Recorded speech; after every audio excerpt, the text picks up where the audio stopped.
Hey guys, tonight we slip quietly into the highlands of Ethiopia, where ancient stone monasteries cling like stubborn barnacles to cliffs above yawning valleys. And the thin air is perfumed with incense that seems to rise straight into the stars. You can almost hear the clang of the bell echoing through the canyon, calling not villagers, but monks who have sworn off family, comfort, and desire itself. The funny thing, though, is that desire has a way of sneaking into the cloister even when you shut every door. You probably won't survive this world of fasting, dust, and endless argument, because here, the fiercest battles aren't fought with swords, but with whispered debates over sex, sin, and whether heaven might hold a surprise reward just waiting beyond the pearly gates. So before you get comfortable, take a moment to like the video and subscribe, but only if you genuinely enjoy what I do here. And please, post your location and the local time in the comments, because I love seeing where this little corner of history travels. Now, dim the lights, maybe turn on a fan for that soft background hum, and let's ease into tonight's journey. Together, you trudge up the narrow mountain path, sandals scraping against rock, polished by centuries of pilgrims. Around you, the landscape is stark, yet strangely lush, with terraces of barley and olive groves stitched into the slopes, and the occasional baboon glaring at you like a furry gatekeeper.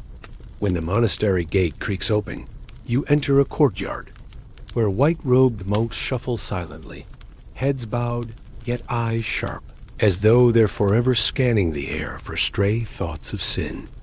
A carved wooden cross hangs overhead, but beneath it you overhear something less pious.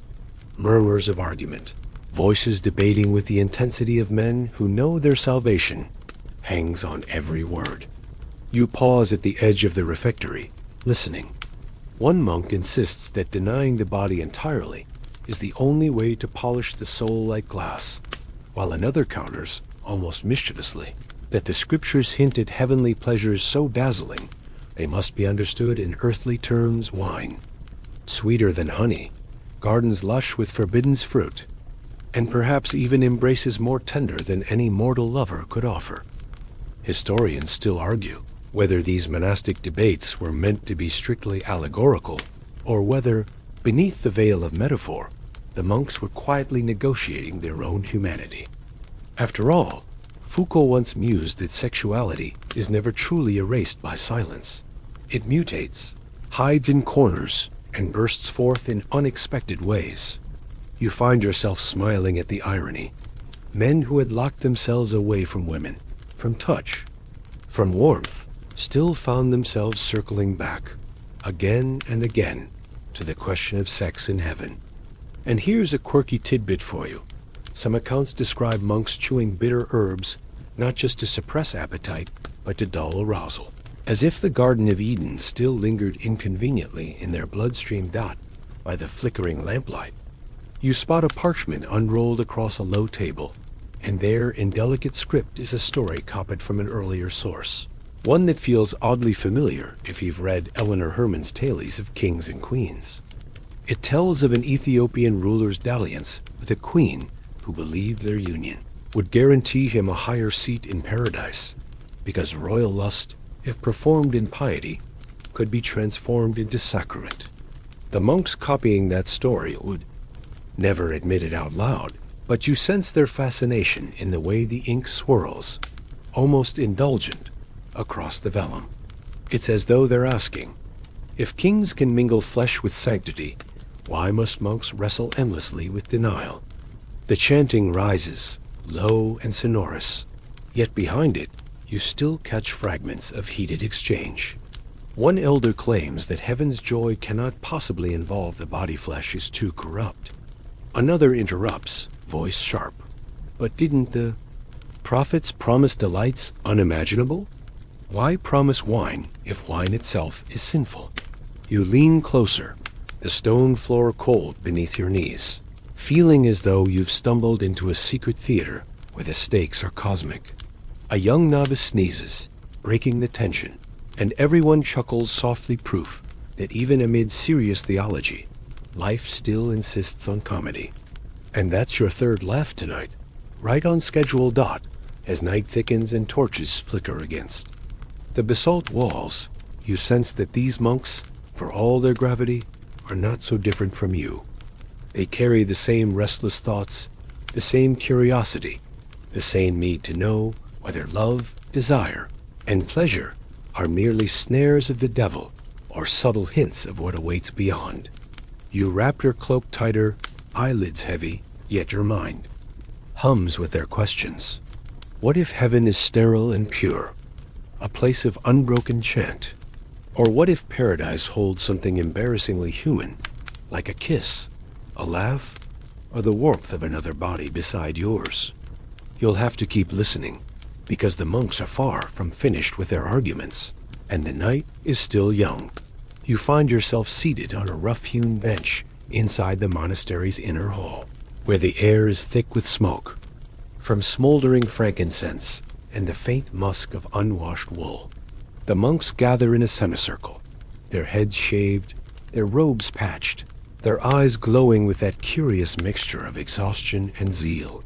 Tonight's subject, as whispered by the brother beside you, is the most dangerous one, a struggle between flesh and spirit. It begins innocently enough with a reading from an ancient scroll about Adam and Eve, their hunger for forbidden fruit, and the long shadow of shame cast across all humanity. Yet quickly, the words slip from allegory into confession for you. Hear the monks admitting, in veiled language, that temptation still stalks them, even within these walls. One gray-bearded elder compares lust to a fox that sneaks into the vineyard, unseen until the grapes lie half devoured. Another raises a hand, insisting that the body is merely clay, and to scold it for longing is as foolish as blaming the wind for moving the trees. You lean forward, fascinated, because you recognize the eternal rhythm here, one voice advocating ruthless denial, another daring to suggest that perhaps the spirit might be strengthened, not shattered, by wrestling with desire. Historians still argue whether these debates were genuine theology or sly confessions wrapped in piety. Some suggest that the monks, starved by fasting, were more prone to visions colored by hunger, their dreams dripping with honey, wine, and occasionally erotic undertones. One scholar even joked that the less you eat, the more you think about what you cannot have, whether food or flesh. That paradox becomes clear as the debate deepens. A younger monk, his cheeks still pink with youth, asks whether the angels, those perfect messengers of heaven, feel anything resembling human passion.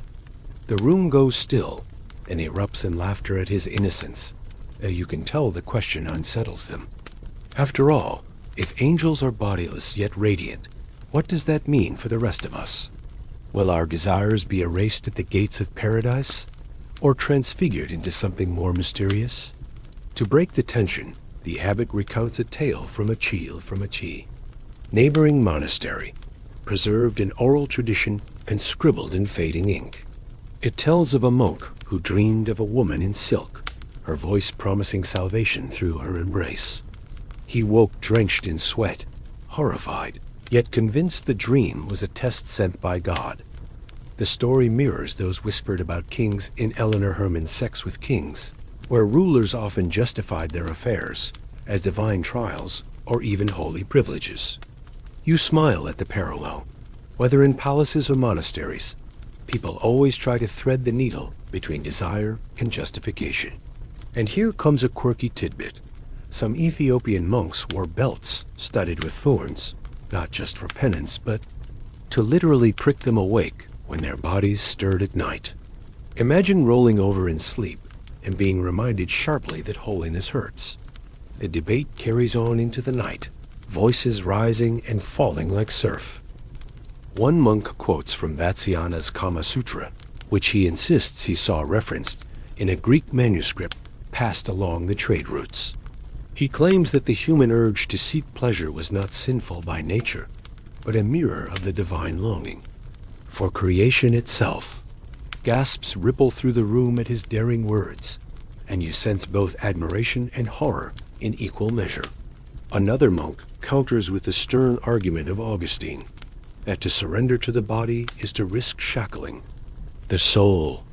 Yet even as the words lash like whips, you can see that spark of doubt, that flicker of imagination, crossing their faces. They may denounce passion, but they cannot stop thinking about it. The smoky hall grows hotter, the air dense, and you shift, uncomfortably, half expecting the debate to circle endlessly. Then, unexpectedly, one of the brothers cracks a joke. If heaven is only singing forever, I pray for sore throats. The monks chuckle, a weary release, and you join in, realizing that even in solemn arguments, humor sneaks through like sunlight. Under a heavy door, the laughter fades, and the room drifts back into its current of words. But the sound lingers, proof that these men, for all their talk of denial, remain stubbornly human. You find your eyes drooping, lulled by the rhythm of their voices. Yet your mind keeps turning the same questions over. What is the value of a life stripped of desire? Can the spirit soar higher only when the flesh is crushed? Or is there some hidden balance no one dares name aloud? By the time the oil lamps sputter low, the debate has not ended, but merely shifted, settling into murmurs as the monks slip away to their cells. You remain behind, staring at the stone floor, thinking of foxes in vineyards, of angels who may, or may not feel, of belts lined with thorns, and of a dream woman draped in silk, who might still visit you when you close your eyes. The night deepens, and you drift with the monks into the heart of their most heated quarrel, the question of what heaven itself truly offers, whether its rewards are ethereal or strangely familiar. You sit cross-legged on the cold flagstone, watching a row of candles melt unevenly, wax running like rivers down their sides, and you hear one monk ask bluntly whether the promise of paradise is hollow if it does not address the longings that torment mortals every day. He points to scripture that speaks of wine poured into goblets of gold, of gardens with rivers flowing in 4 directions, of banquets without end. His voice trembles as he asks, why would holy texts use the language of pleasure if pleasure were not part of the divine plan? Across from him, another elder huffs, arguing that such imagery is merely symbolic, that heaven's joy surpasses the body, leaving behind all crude longing. You lean into the tension, aware that this is not a simple theological sparring match. It is a mirror of every monk's private battle against his own skin. Historians still argue whether these heavenly debates reflected actual longing or were carefully controlled outlets, like cracks in the dam of celibacy that allowed pressure to escape before it burst. Some scholars suggest that by painting heaven with sensual colors, monks could both acknowledge and contain their forbidden desires. Others argue it was pure metaphor, a way of speaking to peasants who understood vines and honey, but not abstract bliss. Yet as you watch the monks tonight, their voices rising and falling like the wind in the cedar trees outside, you sense that metaphor alone does not make them tremble like this. They are wrestling with hope itself, with the question of whether the very thing they deny so fiercely on earth might be returned to them as a reward. To illustrate his point, a young monk recounts a tale copied from foreign texts, a story not unlike those found in Peter Webb's accounts of erotic spirits. It tells of a king who lived in chastity for 40 years, and when he finally died, he dreamt himself in paradise, greeted not only by angels, but by a wife more radiant than any he could have chosen on earth. The wife claimed she was his reward for patience, his mirror in eternity, and together they walked through gardens whose scents drove all sorrow away. The monks murmur uneasily at the tale, some smiling faintly, others frowning in suspicion. Is this vision divine, or merely a wishful fantasy whispered across borders by men who secretly feared heaven's emptiness?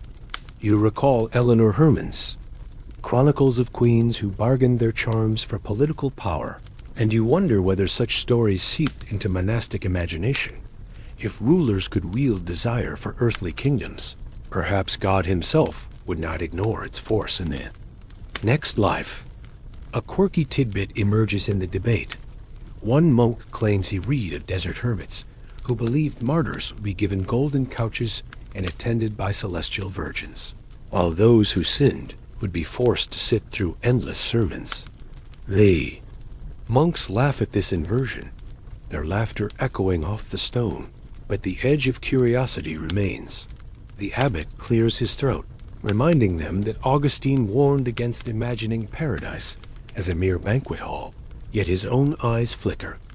With something like doubt, you feel the weight of centuries of human longing pressing through their words, as if heaven must contain some reflection of the hunger that shapes life itself. Another monk whispers a dream he once had of eating bread that never grew stale, and drinking from a cup that refilled itself endlessly. But he admits shyly that in the dream he was not alone at the table. There was a woman, faceless yet tender, sharing the meal. The brothers sigh, some crossing themselves, others staring into the flames. Caught between reverence and recognition, humor slips in when one old monk mutters that if heaven really offers eternal singing, he hopes at least for new lyrics, because the psalms grow repetitive after a few centuries. The hall erupts in gentle chuckles, their voices suddenly human again, and you feel warmth in the sound, as if even in their fear of desire, they crave laughter's release. The candles sputter, shadows stretch across the floor, and the debate loses its edge, settling into low murmurs, the kind you might hear in any group of friends arguing late into the night. You realize then that these monks, wrapped in wool and prayer, are simply men hungry, weary, hopeful men who wonder whether their sacrifices will be rewarded with something sweeter than abstract bliss. As the last candle dies, you follow them into the dark corridors, your mind still alive with their questions. Will heaven wipe away every longing, leaving only light and silence? Or will it surprise the faithful with a banquet of delights that even saints blush to imagine? You do not know, but you sense the monks will not stop asking. Not tonight, not ever. The morning light creeps through narrow slits in the monastery wall, strips of gold slicing the gloom, and you are startled by what you see laid on a table between two monks. An old leather-bound book, its cover cracked like parched earth, its ink glimmering faintly as though daring you to peer closer. This is no ordinary scripture, but a smuggled text, one that carries words foreign and dangerous, whispered down through trade routes that connect Ethiopia to the Mediterranean, Persia, even India. You hear the rustle of robes as the brothers lean in, their voices hushed, their eyes darting like conspirators. They are not supposed to have such writings, yet here they are, unrolling passages that mingle theology with descriptions of the body too vivid to be mistaken for mere allegory. The hook of this moment is sharp. You realize that these men, sworn to silence and chastity, are poring over words that speak openly of union, longing, and reward. You can almost feel the tension in your own chest, the way your pulse stirs. When the forbiddance is so close you can taste it. One of the monks, his fingers trembling, recites a line about heavenly gardens where lovers embrace beside flowing rivers. Another counters with a stern reading from their own canon, warning that such images are allegories for wisdom, not flesh. But you can tell by the sparkle in their eyes that the allure of these forbidden pages is stronger than their caution. Historians still argue whether such texts were truly contraband, or if they were tolerated as teaching tools. But either way, the scene before you feels like a secret theater, an illicit performance where monks play both judge and accused. The smell of smoke thickens, the air stifling, and you realize the real heat is not from the fire, but from the tension crackling between words and desire to lighten the mood. One monk pulls from memory a scandalous tale once circulated among courtly circles, not unlike those Eleanor Herman shares in sex with kings. It tells of a monarch who claimed that every time he took a new mistress, angels sang louder in heaven, because his virility reflected divine blessing. The monks laugh nervously, some scandalized, some amused, and you join in, realizing that humor here is both shield and release. A quirky tidbit slips out as well. One monk mentions a sect who believed copying erotic passages into sacred margins would drain their power, as though ink itself could neutralize temptation. Imagine scribbling a Kama Sutra verse beside a song, hoping holiness would rub off like perfumed dot, yet beneath the laughter lies something more fragile. A younger novice, wide-eyed, asks quietly if reading such texts is itself a sin, or if the sin only comes when desire turns to action. The room falls silent, and for a moment you can hear the scratching of a quill somewhere down the hall. Then an elder answers softly, "Sin begins when the heart lingers." The words hang heavy, yet you notice how every man lingers now, staring at the text as though their hearts cannot look away. The debate shifts again. One monk argues that by studying these forbidden words, they are arming themselves, learning the enemy's tactics. Another whispers that perhaps the words are not the enemy at all, but hints of a truth the church fears to name. It is in this whisper you sense the real danger, the kind of thought that could unravel vows if left unchecked. You feel goosebumps rise on your arms, not from cold, but from the sharp thrill of standing at the edge of heresy. And then, just as the tension threatens to overwhelm, an older brother quips that if heaven truly contains endless virgins, he hopes they know how to cook because he's tired of eating lentils. The laughter bursts out, echoing through the stone halls, breaking the spell, reminding you that even the most solemn seekers need levity. The forbidden book is rolled shut, tied with fraying string, and tucked away behind a loose stone, as if to say the argument has ended. But you know it hasn't.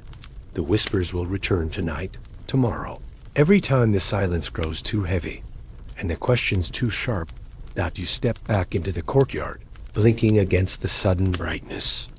The monks scatter to their chores, their faces calm again, but you carry the image of that cracked leather book in your mind, like a secret of your own. You realize that the hook of this story isn't just the forbidden's text, it's the haunting thought that maybe, just maybe, the monks are right to wonder whether divine love has more in common with human passion than they dare admit. And that thought lingers in you as stubbornly as incense smoke in your hair. Night falls again, and you slip into the dormitory, where rows of monks lie on straw mats, their bodies stiff, their breathing heavy, yet dreams tug at them in ways no vow can fully resist. In this half-lit silence, you hear whispers of visions, stories of saints who encountered something both holy and unsettling in their trances. One young monk, his face pale with awe, recounts a dream where an angel appeared not as a blinding flame, but as a woman cloaked in light, her eyes tender, her touch almost human. He insists it was a revelation, that paradise sometimes borrows the language of desire to draw men closer. Others shake their heads, muttering that demons too can wear disguises. You sit quietly, but your skin tingles with the weight of the question. When ecstasy feels divine, how do you know if it isn't sin in costume? The image lingers more vivid than any sermon, and you realize these visions trouble the brothers more deeply than fasting or prayer ever could. Historians still argue whether monastic ecstasies were spiritual breakthroughs or subconscious rebellions of the body locked too tightly in restraint. Foucault suggested that repression never erases desire, it redirects it, reshaping it into visions, symbols, even hallucinations. And here you see that theory made flesh. Monks whose hunger for God spills into erotic imagery, cloaked in the language of saints. One recalls Saint Anthony in the desert, tormented by visions of women who vanished like smoke when he tried to touch them. Another insists that such stories prove temptation is eternal, a test God weaves into the very fabric of holiness. Yet the murmurs in the room suggest doubt. If temptation keeps appearing even in prayer, perhaps it is not entirely foreign to the sacred. A brother tells a tale copied long ago of a hermit who claimed to see Christ himself offering a cup of wine, only for the chalice to transform into the lips of a woman as soon as it touched his mouth. He woke shaken, yet convinced. The vision was meant to remind him of his weakness. You cannot help but notice how much this resembles anecdotes from the erotic spirit through history, where visions of gods and lovers blur. The monks lean forward, both frightened and enthralled, as though each detail is a mirror held up to their own midnight struggles. A quirky tidbit slips out from one elder who recalls that some monasteries actually appointed dream interpreters to decide whether a vision was holy or diabolical, a job that must have required both tact and imagination. Humor cracks the tension when a young novice confesses that his only vision so far was of bread rolls so large they could crush a camel. The monks laugh, grateful for the absurdity, and the sound carries through the hall like wind chimes in a storm. But even as they chuckle, the more serious visions remain, like shadows at the edge of the firelight. You can sense the unease. If saints and hermits of old were granted dreams filled with tenderness and desire, how can these monks be certain their own trances are not glimpses of the divine, rather than snares of the devil? The abbot finally speaks, his voice calm yet heavy. He reminds them that ecstasy is a dangerous gift, one that can lift the soul or break it. He tells them of a brother who once fell into a trance so intense he believed he had married heaven itself, only to wake with tears and shame. Some argue he was blessed, others whisper he was mad, and even now historians debate whether such ecstasies were mystical or psychological. You lean back, the straw rustling beneath you, realizing that certainty is as scarce as comfort here. As the candles gutter low, the monks wrap themselves in thin blankets, muttering prayers that sound more like arguments with themselves. You close your eyes, but your mind replays the visions you've heard tonight. Angels with tender hands, chalices that turn to lips, laughter breaking the edge of fear. The monastery grows still, yet your thoughts race, caught in the same web that has ensnared these men for centuries. What if the line between sign and sanctity is thinner than a whisper?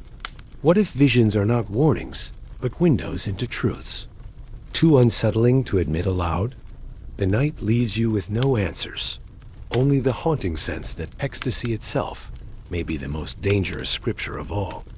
The next day dawns with a sharp wind sweeping across the courtyard, carrying with it the sound of an argument that is spilled beyond the cloister walls.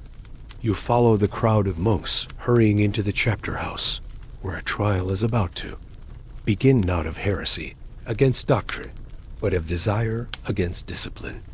At the center stands Brother Tisfay, a thin man with eyes too bright for someone accused of weakness. The charge is simple yet perilous. Another monk claims to have seen him lingering near a visiting woman, his gaze not fixed on her hands or her words, but on the curve of her face, maybe more. The room crackles with tension, because here in this austere world, even the suspicion of longing can topple a reputation. Tisfay does not bow his head in shame. Instead, he lifts it, smiling faintly as if the trial itself were a kind of theater. You settle on the cold stone floor, drawn by the sense that this hearing will reveal truths the monks dare not name in daylight. The accusations tumble out. He smiled too warmly. He stood too close. He dreamed too vividly. But Tisfay counters with a calmness that unnerves everyone. He insists that noticing beauty is not sin, that to see God's creation and find it stirring is no more wicked than admiring a sunrise. Historians still argue whether these trials were intended as discipline or as public catharsis, a way to air forbidden thoughts under the guise of judgment. What is certain is that the trial feels less like punishment and more like a stage where the monastery performs its own struggle in miniature. One elder pounds his staff, demanding obedience, but the younger monks exchange glances. some secretly amused, others secretly emboldened. Tesfaye, embers in his voice, tells a story of a saint who once confessed to dreaming of a queen clothed in jewels. Rather than flogging himself, the saint prayed more deeply, believing that longing could be redirected rather than crushed. They tale echoes passages in Eleanor Herman's Sex with Kings, where monarchs used passion as power, weaving desire into destiny. Here, in this humble monastery, Tesfaye dares to suggest that even monks might find holiness in acknowledging rather than denying what they feel. Murmurs ripple through the hall. Some shake their heads, scandalized, while others lean forward, hungry for a loophole that might soothe their own restless nights. A quirky tidbit slips into the testimony when another monk recalls how desert hermits sometimes tested each other's purity by parading disguised novices as women through the camp, a practice both absurd and cruel. The memory sparks laughter, though quickly hushed, as though humor itself might be condemned. Yet you notice that every chuckle loosens the room, pulling it away from the rigid lines drawn by the staff-bearing elder. The abbot, silent until now, asks Tesfaye directly whether he sought pleasure in that lingering glance. Tesfaye answers, with bold clarity, "I sought only to see the face of God reflected in another soul." The words hang heavy, too poetic to dismiss, too dangerous to endorse. You see the elder frown, but you also catch a flicker of admiration in his eyes. The trial teeters on the edge of absurdity and revelation. Foucault would remind you that confession is never just about guilt. It is about power, about shaping desire into something the community can grasp and control. As you sit in that smoky hall, you realize this trial is not really about Tesfaye's glance, but about every monk who has ever woken in the night with dreams too vivid to name. The proceedings end not with a sentence, but with silence. The abbot declares that no proof has been found, yet warns that vigilance must remain. Tesfaye bows, smiling still, and walks free, his calmness more unsettling than guilt would have been. Later that night, around the meager fire, the monks whisper about the trial. Some joke that Tesfaye could talk his way into heaven itself. Others wonder if his words contained a seed of truth. You sip the thin broth offered to guests and realize the trial has planted more questions than answers. If even accusations cannot crush desire, what hope is there for absolute purity? The fire sputters, laughter flickers, and you feel the weight of centuries of arguments condensed into one man's smile. In that moment, the monastery seems less a fortress against sin and more a theater where humanity is played out, line by line, under the guise of holiness. The courtyard is alive tonight, not with chants, but with restless voices, and as you step beneath the archway, you feel the energy shift, charged like the air before a storm. A circle has formed, monks leaning forward, eyes shining with the same. Hunger they usually hide, because tonight the argument cuts to the bone. What exactly does restraint purchase in the afterlife? And what kind of bargains can be struck with God? The hook grips you instantly. Here are men who have denied food, warmth, and touch for decades, suddenly daring to wonder whether their sacrifices will be rewarded with abstract halos or something more tangible. The wind rustles through cypress trees, sounding almost like laughter, as if the earth itself mocks their uncertainty. You draw closer, captivated by the boldness of monks, daring to ask whether heaven is contract, transaction, or gift. One monk, gaunt from fasting, insists that every pang of hunger and every buried desire is a coin saved in a divine treasury, to be spent later in paradise. He paints heaven as a banquet beyond imagining, a feast of senses denied on earth. Another interrupts, sharp as flint, declaring that such thinking insults God, that true reward is freedom from longing, not its fulfillment. Historians still argue whether Ethiopian monastic writings reflected economic metaphors borrowed from trading culture, where reward and cost defined every exchange. Listening tonight, you cannot shake the sense that these monks are accountants of their own souls, trying to balance a ledger of sacrifice and promise. To illustrate, a brother retells a legend of a martyr who was promised 70-fold joy in the afterlife, a story that wandered into Ethiopia through contact with Arabic texts. In the tale, the martyr dreams of palaces with velvet couches and companions radiant as stars. The monks shiver at the detail, half scandalized, half enchanted, because the vision feels too close to flesh. You remember Vatsyayana's Kama Sutra, where the pursuit of pleasure is elevated to art, and you wonder whether some scribe centuries ago smuggled fragments of such ideas across continents. Tonight, they ripple in this courtyard, disguised as holy debate, but sounding suspiciously like longing.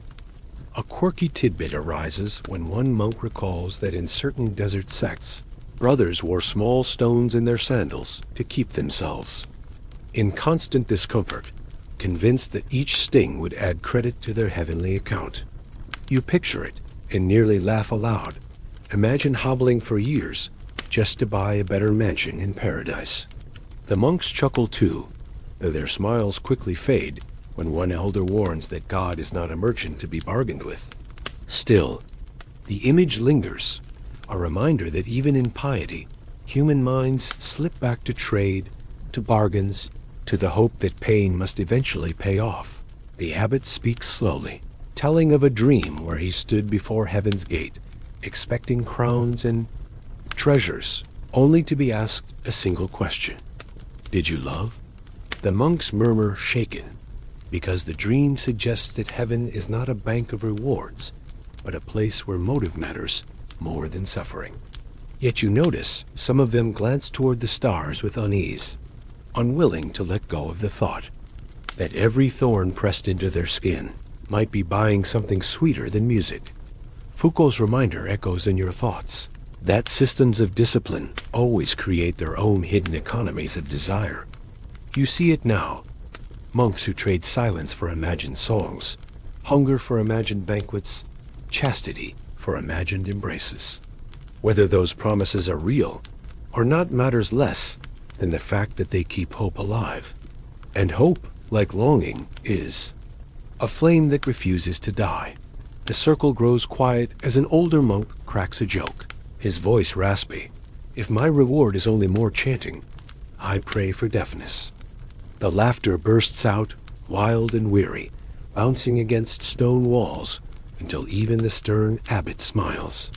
In that moment, you realize that humor itself is a kind of currency, a small reward for enduring the endless debate.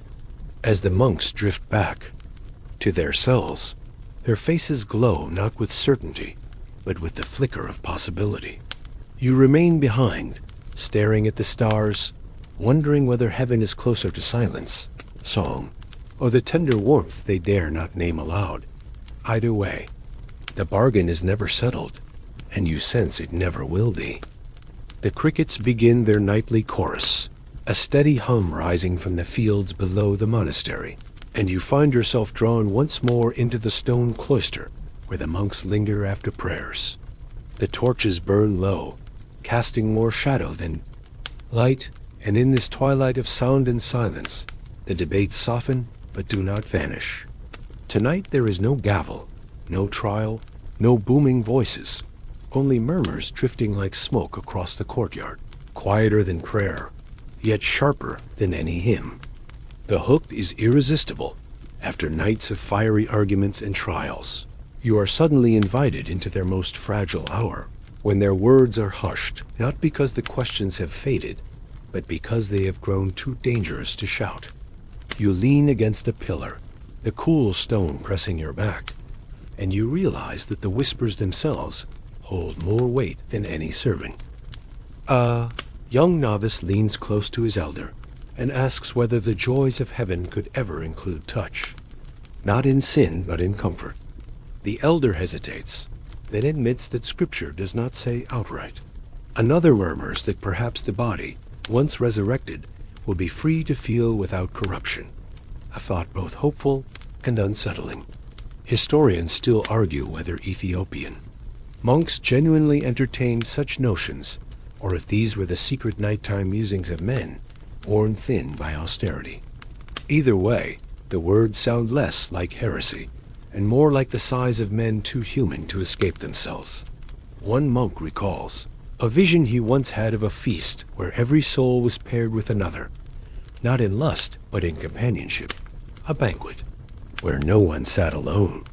The story lingers in the silence, as though each man dares to imagine himself, not merely chanting forever, but laughing with another at the heavenly table. You remember Eleanor Herman's queens and kings, who used companionship as currency, and you realize that even here, in this lonely monastery, the thought of union, whether with God, with another soul, or simply with joy itself, remains irresistible. A quirky tidbit slips out from an old monk who admits that once, half asleep, he dreamed of playing a lyre so badly that the angels covered their ears. The brothers chuckle softly, their laughter like a breeze stirring ashes, proof that even in whispers they crave the release of humor. The debate continues in fragments, each monk adding a word or two, none daring to raise their voice. One wonders if heaven is truly timeless. Will boredom creep in? Another suggests that perhaps divine joy is like music, endlessly repeating, yet never dull, because the listener is transformed. You can sense the pull between fear and hope, the way each question stretches them like strings tuned too tight. Foucault might argue that the very silence of the monastery created this paradox, birthing desire in the spaces where words were forbidden. And you see it clearly now.